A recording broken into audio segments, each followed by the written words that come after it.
Bonsoir Claire. Bonsoir. Alors, la première de ces surprises, entre guillemets, et c'est plutôt une bonne surprise, mais vous allez nous en dire plus, la nicotine. La nicotine protégerait du virus. Ah oui, c'est un constat effectivement surprenant et pourtant il se vérifie dans les hôpitaux, mais pas seulement.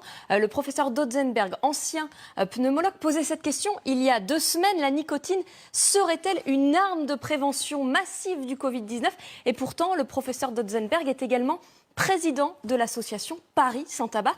Alors, il s'est appuyé sur une étude américaine réalisée auprès de 7262 patients contaminés.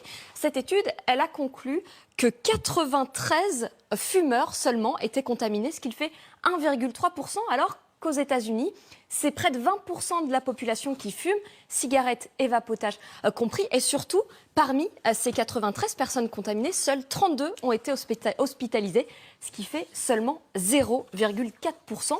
En France, c'est aussi le sentiment de Jean-François Delfrécy, le président du Conseil scientifique.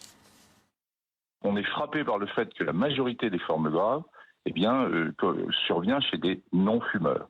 D'où ensuite on sait que le récepteur à la nicotine est un récepteur qui est très proche du récepteur de l'entrée du virus et qui perturbe finalement le récepteur de l'entrée du virus. Alors, autre élément qui accrédite ce constat, le virus a fait peu de malades et peu de victimes dans les prisons où l'on sait qu'il y a une majorité de fumeurs parmi les détenus. On s'arrête une seconde, Claire. On va